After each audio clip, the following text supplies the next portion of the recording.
Hello to everyone, welcome to the Medi Concepts. आज हम एक नए टॉपिक के साथ आए हैं। आज का टॉपिक है, मेन टॉपिक जो है वो है क्लासिफिकेशन ऑफ एनीमियाज।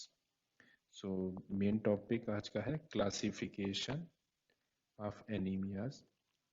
बट उसके पहले हम देखेंगे what is the basic definition of anemia. So पहले हम एनीमिया डिफाइन करेंगे। What is the definition of anemia? Anemia is simply a reduction of total circulating red mass below normal limits. So this is the base simple definition. And what is the effect of this reduction? So this reduction leads to the decreased oxygen carrying capacity of blood. So this is the effect of, और जब oxygen carrying capacity blood की कम हो जाती है तो ये result करता है hypoxia. This causes hypoxia. This is the main thing in anaemia.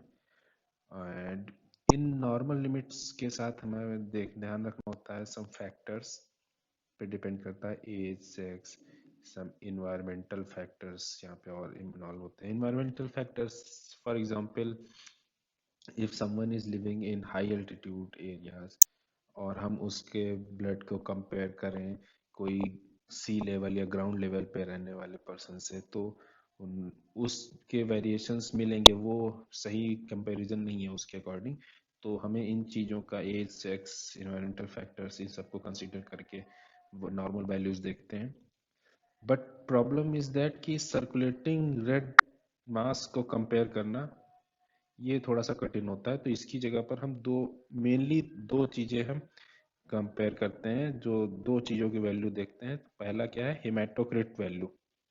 Haematocrit so means reduced haematocrit levels and reduced hemoglobin concentration. Hemoglobin concentration, everyone knows hemoglobin concentration, reduced hemoglobin.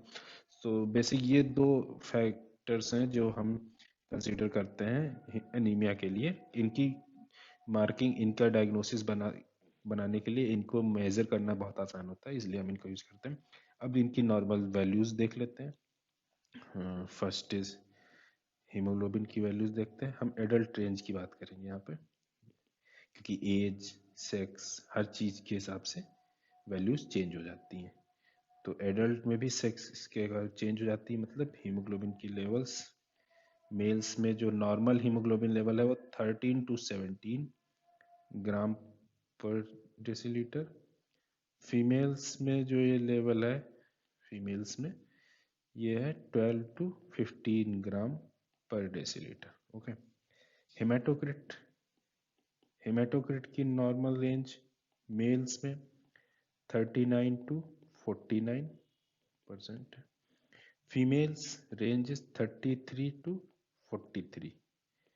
ध्यान रखना है कि हेमाटोक्रिट की values हमेशा percent में होती हैं और हीमोग्लोबिन की वैल्यूज हमेशा ग्राम पर डेसीलीटर और ग्राम परसेंट, ये दो वैल्यूज होती हैं, इनमें होती है. तो ये मेन चीज़ है. क्लासिफिकेशन ऑफ एनीमिया में डिफाइन कर लिया हमने. इसके बाद हम क्लासिफिकेशन ऑफ एनीमिया पढ़ेंगे. So as you can see, this is the chart. I already made this chart, so it will be easy for you. We can classify anemia on the basis of etiological and morphological factors. So what is the etiological factors and what is the morphological factors? We will see one by one each of this. ठीक है. So etiological factors, we can divide them again according to the etiology. So because due to the blood loss, or there is a increased red cell destruction, the destruction of the RBCs is increased, or there is a Impaired RBC production. is that due to blood loss. Blood loss, it can be acute or chronic causes. Such in acute causes such as the trauma, any injury which causes the blood loss, major injury, trauma, and in the intraoperative bleeding can be a cause of the anemia, which is the due to blood loss, acute causes. In chronic causes, we can basically think about the main two type of lesions, GIT and gynecologicals. GIT में we will see esophageal varices, hemorrhoids, tumors, and ulcers. In gynecological causes, we will see polymenorrhea and menorrhagia. We know that कि polymenorrhea and menorrhagia में blood loss increase हो जाता है. So these are the chronic causes for the blood loss. Now we will see what is the causes for the increased red cell destruction. This is also known as the hemolytic anemia. So this is the main thing. This is also known as the hemolytic anemia. Okay, increased red cell destruction. Now the causes for this, it could be intrinsic factors, it could be extrinsic factors. So intrinsic factors are related to the RBCs. Extrinsic factors could be anything else, जो कि कुछ भी extrinsic जो कुछ भी बाहर से आ रहा है वो cause कर रहा है red RBCs का destruction. And if something related to RBC is again is promoting the destruction, then it is the intrinsic factor. So intrinsic factors can be of two types, acquired and hereditary. So acquired में आपके पास basic एक simple सा cause है, RBC membrane defect. The membrane of RBC is already defective. So if there is a defect in the RBC membrane, then it will hemolyzed early. And the most important and single best example is their PNH, paroxysmal nocturnal hematuria. Okay, so this is the very good important example for the acquired intrinsic factor for the red cell destruction increase. Now we will go for the hereditary causes. Hereditary में भी हम तीन type के causes हो सकते हैं. First one may be due to the membrane defect, hereditary spherocytosis, hereditary elliptocytosis. Enzyme defects could be such as the G6PD deficiency and pyruvate kinase deficiency.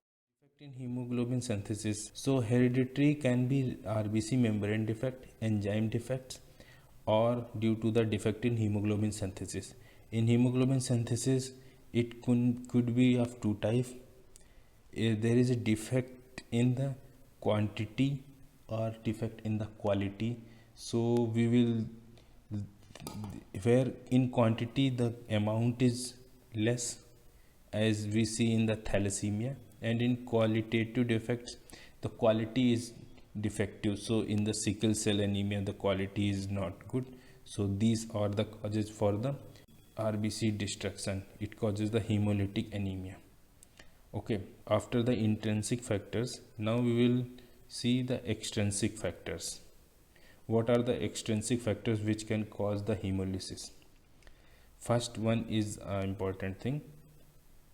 This is the antibody mediated.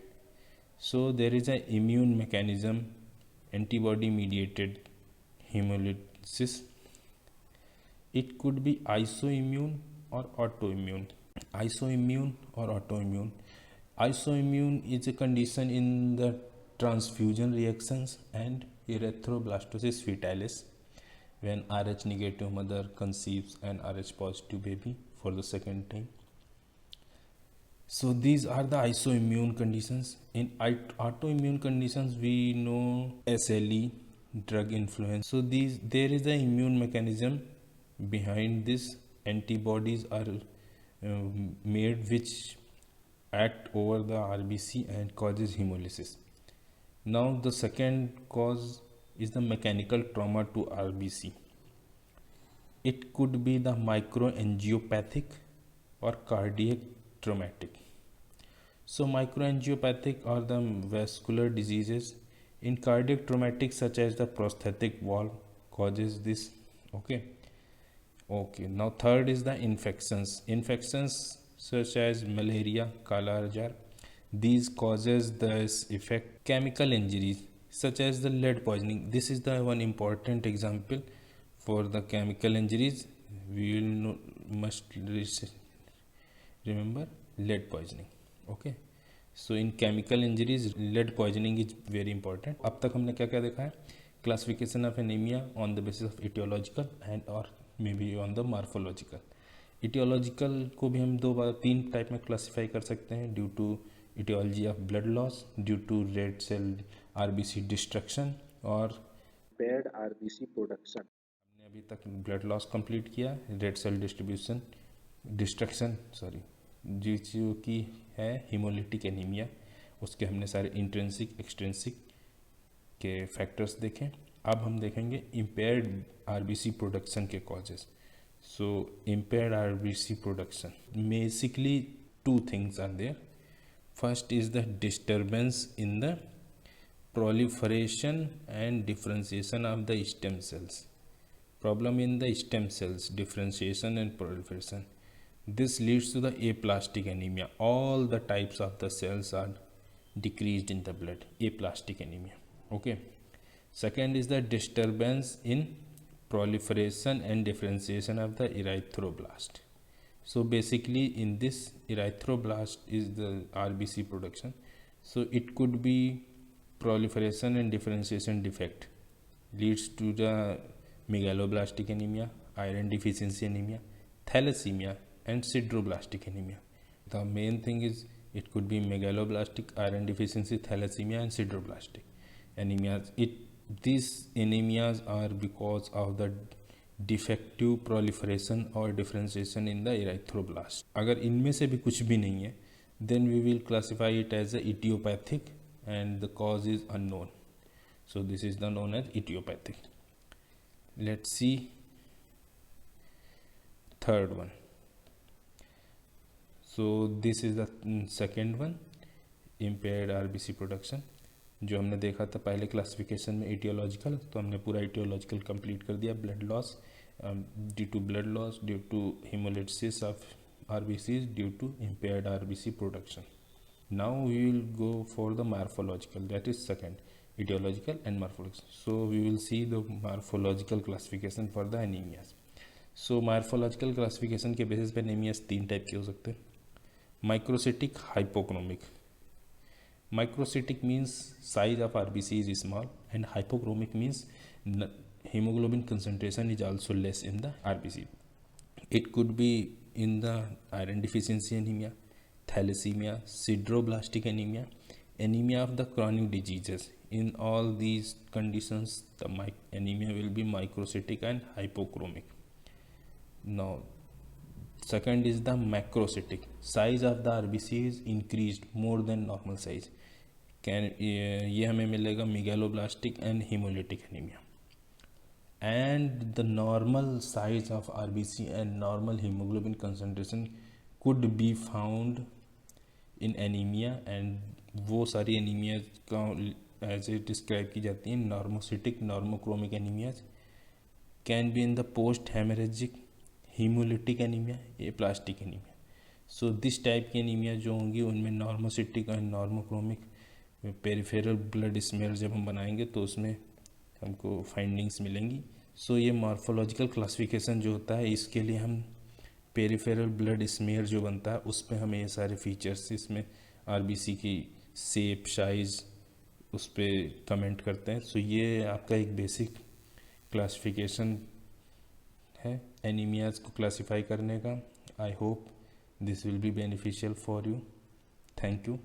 Have a good day.